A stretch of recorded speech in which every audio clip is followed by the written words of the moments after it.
اللهم صل على سيدنا ومولانا محمد أفضل صلواتك بعدد معلوماتك وبارك وسلم وصل عليه.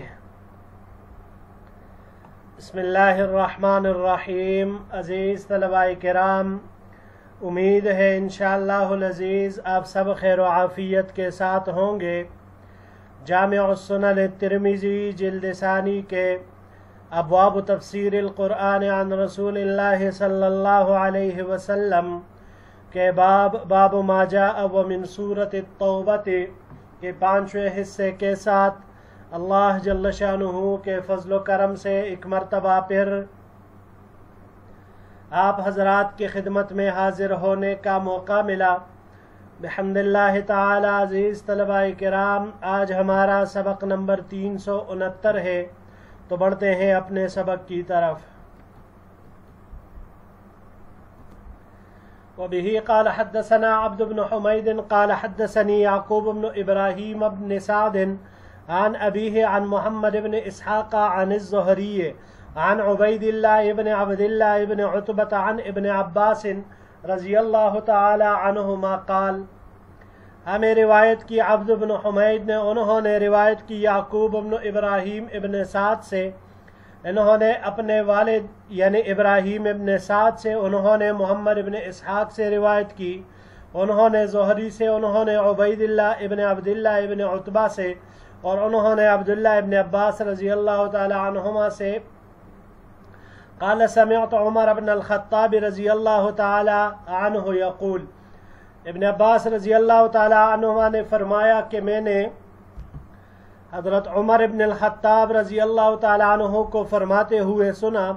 لما توفی عبداللہ ابن ابی دعی رسول اللہ صلی اللہ علیہ وسلم للصلاة علیہ فقام الیہ فلما وقف علیہ یرید الصلاة تحولت. جب عبداللہ ابن ابی کا انتقال ہوا تو حضور نبی کریم صلی اللہ علیہ وسلم اس کا جنازہ پڑھنے کے لیے بلائے گئے، تو آپ صلی اللہ علیہ وسلم کھڑے ہوئے یہاں تک کہ آپ علیہ السلام اس کے جنازے پر کھڑے ہوئے جنازہ پڑھنے کے لیے. تحولت حتی قمت فی صدرہ.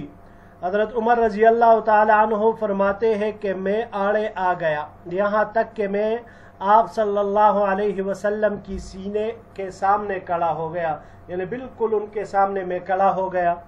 فقلت یا رسول اللہ اعلی عدو اللہ عبداللہ ابن ابی القائل یوم کذا و کذا کذا و کذا یعد ایامہ. میں نے عرض کیا، اے اللہ کے رسول صلی اللہ علیہ وسلم، کیا آپ اللہ کے دشمن عبداللہ ابن ابی کا جنازہ پڑھائیں گے جس نے فلاں فلاں دن یہ کہا اور فلاں فلاں دن یہ کہا. حضرت عمر رضی اللہ تعالی عنہ اس کے کرتوت آپ علیہ السلام کو گنا رہے تھے. قال ورسول اللہ صلی اللہ علیہ وسلم یتبسم حتی اذا اکثرت علیہ قال. حضرت عمر رضی اللہ تعالی عنہ کہتے ہیں کہ رسول اللہ صلی اللہ علیہ وسلم تبسم فرما رہے تھے یہاں تک کہ جب میں نے آپ صلی اللہ علیہ وسلم کی مخالفت بہت زیادہ کی تو آپ علیہ السلام نے ارشاد فرمایا، اخر عنی یا عمر انی قد خیرت فاخترت. حضور نبی کریم صلی اللہ علیہ وسلم نے مجھے کہا، عمر پیچھے ہٹو، مجھے اختیار دیا گیا ہے، بس میں نے جنازہ پڑھنے کو اختیار کیا ہے. قد قیل لی استغفر لهم او لا تستغفر لهم ان تستغفر لهم 70 مرة فلن يغفر اللہ لهم. مجھ سے کہا گیا کہ خواہ آپ ان کے لیے استغفار کریں یا نہ کریں، یعنی یہ بے سود ہے، اس کے حق میں کوئی چیز نافع نہیں ہے. اگر آپ صلی اللہ علیہ وسلم ان کے لیے 70 بار بھی استغفار کریں گے تو اللہ تعالیٰ ان کو ہرگز نہیں بخشیں گے. لو اعلم انی لو زدت علی 70 غفر له لزدت. اگر میں جانتا کہ اگر میں 70 مرتبہ سے زیادہ اس کی بخشش چاہوں گا، اس کے لیے استغفار کروں گا، پھر وہ بخشا جائے گا، تو میں 70 مرتبہ سے زیادہ اس کے لیے استغفار کرتا. اگلی سلائیڈ کی طرف بڑھتے ہیں جی. قال ثم صلى عليه ومشى معه فقام على قبره حتى فرغ منه. قال فعجب لي وجرأتي على رسول الله صلى الله عليه وسلم والله ورسوله اعلم. حضرت عمر رضی اللہ تعالیٰ عنہ فرماتے ہیں کہ آپ صلی اللہ علیہ وسلم نے پھر اس کی جنازہ پڑھی اور اس کے جنازے کے ساتھ چلے یہاں تک کہ اس کی قبر پر کھڑے رہے اور اس کی تدفین ہو گئی. حضرت عمر رضی اللہ تعالیٰ عنہ کہتے ہیں کہ مجھے خود پر حیرت ہوتی ہے اور میرے رسول اللہ صلی اللہ علیہ وسلم کے سامنے جو جرت کی اس پر مجھے تعجب ہوتا ہے، جبکہ اللہ اور اس کا رسول وہ بہتر جانتے ہیں. فواللہ ما کان الا یسیرا حتی نزلت ہاتان الآیتان ولا تصل علی احد منهم مات ابدا ولا تقم علی قبره الى آخر الآیام. یعنی مجھے اس معاملے میں دخل نہیں دینا چاہیے تھا، بس بخدا تھوڑا بھی وقت نہیں گزرا تھا کہ یہاں تک کہ یہ 2 آیتیں نازل ہوئی. وَلَا تُصَلِّ عَلَىٰ أَحَدٍ مِّنْهُمْ مَاتَ، اور نہ جنازہ پڑھے آپ صلی اللہ علیہ وسلم ان میں سے کسی کا. وَلَا تَقُمْ عَلَىٰ قَبْرِهِ، اور نہ اس کی قبر پر کھڑے ہوں. آخر آیت تک یہی مضمون ہے. قال فما صلى رسول الله صلى الله عليه وسلم بعده على منافق ولا قام على قبره حتى قبضه الله. حضرت عمر رضی اللہ تعالیٰ عنہ کہتے ہیں کہ اس واقعے کے بعد حضور نبی کریم صلی اللہ علیہ وسلم نے کسی منافق کی جنازہ نہیں پڑھی اور نہ اس کی قبر پر کھڑے ہوئے یہاں تک کہ اللہ جل شانہ نے آپ صلی اللہ علیہ وسلم کو اٹھا لیا. هذا حدیث حسن غریب صحیح، یہ حدیث حسن غریب صحیح ہے. آخری روایت بھی اس کے ساتھ ملا لیتے ہیں جی. وبه قال حدثنا بندار قال حدثنا يحيى بن سعيد قال حدثنا عبيد الله قال حدثنا نافع عن ابن عمر قال جاء عبد الله ابن أبي إلى رسول الله صلى الله عليه وسلم حين مات أبوه فقال. ہمیں روایت کی بندار نے، انہوں نے یحییٰ ابن سعید سے، انہوں نے عبید اللہ سے، انہوں نے روایت کی نافع سے، انہوں نے عبداللہ ابن عمر رضی اللہ تعالی عنہما سے. انہوں نے فرمایا کہ حضرت عبداللہ رضی اللہ تعالی عنہ، یہ عبداللہ ابن ابی کے بیٹے تھے اور ایک کامل ایمان والے جلیل القدر صحابہ کرام میں سے ہے. یہ حضور نبی کریم صلی اللہ علیہ وسلم کی خدمت میں حاضر ہوئے جس وقت ان کے باپ کا انتقال ہوا. فقال اعطنی قمیصک اکفنہ وصل علیہ واستغفر لہ فاعطاہ قمیصہ. حضور نبی کریم صلی اللہ علیہ وسلم کی خدمت میں درخواست کی کہ آپ علیہ السلام مجھے اپنا کرتا مبارک عنایت فرمائے تاکہ میں اپنے باپ کو اس میں کفن دوں، اور آپ علیہ السلام اس کا جنازہ پڑھے اور اس کے لیے دعائے مغفرت فرمائے. چنانچہ آپ صلی اللہ علیہ وسلم نے اپنا کرتا قمیص مبارک حضرت عبداللہ رضی اللہ تعالی عنہ کو دے دی. وقال اذا فرغتم فآذنونی، جب تم لوگ فارغ ہو جاؤ تو مجھے اطلاع کرنا، یعنی غسل اور کفن وغیرہ سے جب فراغت حاصل ہو اور جنازہ تیار ہو جائے تو پھر مجھے خبردار کر دینا. فلما اراد ان یصلی جذبہ عمر وقال، پھر جب حضور نبی کریم صلی اللہ علیہ وسلم نے اس کا نماز جنازہ پڑھنی چاہی تو حضرت عمر رضی اللہ تعالی عنہ نے ان کو کھینچا، آپ صلی اللہ علیہ وسلم کو. وقال، اور حضرت عمر رضی اللہ تعالی عنہ نے کہا الیس قد نہى اللہ ان تصلی علی المنافقین، کیا اللہ جل شانہ نے آپ کو منافقین کا جنازہ پڑھنے سے منع نہیں کیا؟ فقال انا بین الخیارتین، حضور نبی کریم صلی اللہ علیہ وسلم نے ارشاد فرمایا کہ میں 2 اختیاروں کے درمیان ہوں، استغفر لہم او لا تستغفر لہم، یعنی چاہوں تو ان کے لیے استغفار کروں اور چاہوں تو نہ کروں. فصلی علیہ، تو حضور نبی کریم صلی اللہ علیہ وسلم نے اس کا جنازہ پڑھا. فانزل اللہ ولا تصلی علی احد منہم مات ولا تقم علی قبرہ فترک الصلاۃ علیہم، پھر اس کے بعد یہ آیت نازل ہوئی اور پھر اس کے بعد حضور نبی کریم صلی اللہ علیہ وسلم نے منافقین کی نماز جنازہ پڑھنی چھوڑ دی۔ ھذا حدیث حسن صحیح، یہ حدیث حسن صحیح ہے۔ جی عزیز طلباء کرام، یہ دونوں روایتیں جو یہاں پر ذکر ہوئی، ایک روایت 2 سلائیڈوں پر ہے اور آخری سلائیڈ میں ایک روایت ہے، تو اس میں منافقین کا جنازہ پڑھنا اور ان کے لیے استغفار کرنا یعنی مغفرت طلب کرنا اور ان کے کفن دفن میں شریک ہونا، اس سے ممانعت کا حکم آیا۔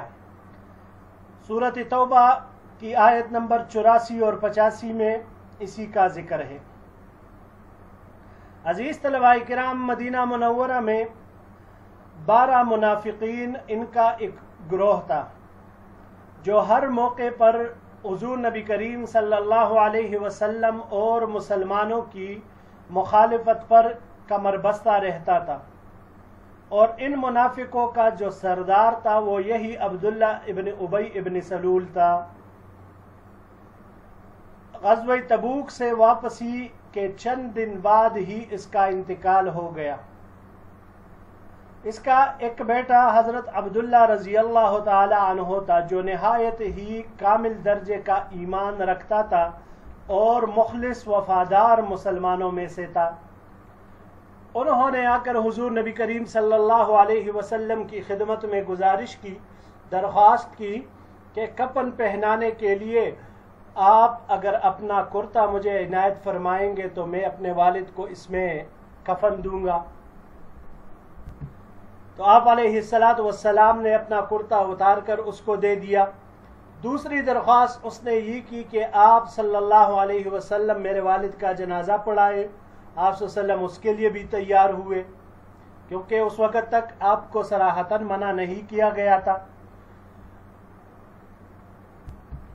تو اس وقت تک قرآن کریم کی اسی سورت کی آیت نمبر 80 استغفر لہم او لا تستغفر لہم یہ نازل ہو چکی تھی، مگر اس میں جنازہ پڑھنے یا استغفار کرنے کی ممانعت وہ نہیں تھی۔